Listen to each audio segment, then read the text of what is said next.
Amigos, te hago una pregunta. ¿Trabajas en el ámbito creativo de una agencia de publicidad y quieres pasarte al lado estratégico? Bueno, ahora vamos a hablar con Cristina. Ella es profesora de planificación estratégica aquí en Complot y nos va a explicar sobre la segmentación de mercado. Hola Cristina.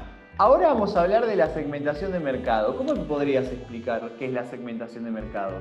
Es complicado porque es algo que cada vez se está sofisticando más y sobre todo con el tema del mundo online, pero si te tengo que dar una definición sencilla y en pocas palabras te diría que segmentar significa dividir el mercado en grupos más pequeños. Al final, obviamente no puede, pues antes que solo teníamos la tele y solo llegábamos pues eso, las marcas hacían como, cogían un altavoz que era muy grande, la televisión, y como con una pistola tiraban al aire y llegaba a todos, ¿no?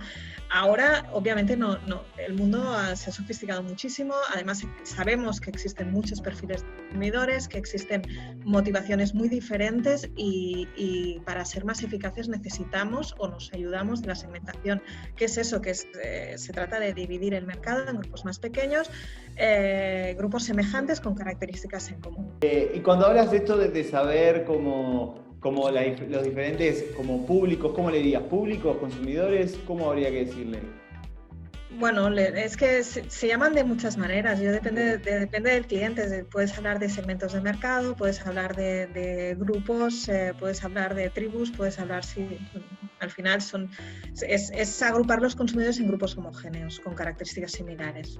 Ok, perfecto. ¿Y cómo se saca esta información para saber cómo poder diferenciar uno del otro? Yo creo que para hablar de esto, lo primero que tendríamos que tener en cuenta es de qué tipo de segmentación estás hablando, porque realmente hay la segmentación tradicional, que es la típica que nos dan los datos de las estadísticas, ¿no? La demográfica, la geográfica, la psicográfica. Al final, pues eso, saber agrupar a los grupos de consumidores de acuerdo con el lugar donde viven, su estado civil, su clase social, variables como estas, ¿no? Que son las típicas con las que siempre hemos utilizado. Pero sí que es verdad que ahora, y sobre todo para poder mejorar la eficacia y poder transmitir mensajes que sean lo más relevantes posibles y lo más interesantes posibles para la gente para las personas a las que nos dirigimos, estamos intentando trabajar también con variables actitudinales o variables motivacionales.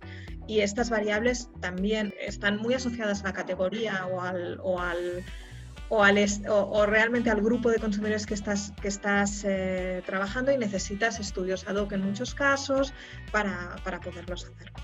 Ok, entonces si esto no se hace bien, es como que uno quiere transmitir algo que tal vez no genera como mucho interés en quien lo recibe, o tal vez el producto no va para ese lado, o lo que sea. Porque yo siempre al final, cuando hablo de otra vez mi trabajo, siempre intento hablar tienes que trabajar la relevancia, o sea, decir algo que es interesante. Siempre pongo el ejemplo de los grupos de los dos circulitos, ¿no? La marca y el consumidor, y tenemos que construir vínculos.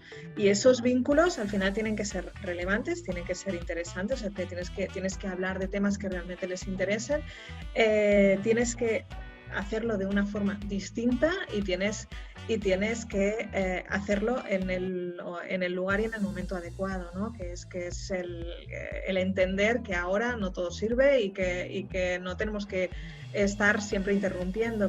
Y para todo esto es muy interesante o es imprescindible y en este caso la segmentación, y conocer muy bien al consumidor, porque partes de algo que deberíamos todas, y no siempre pasa, ser consumer-centric y entender muy bien cuáles son las variables que juegan y que interesan en este caso.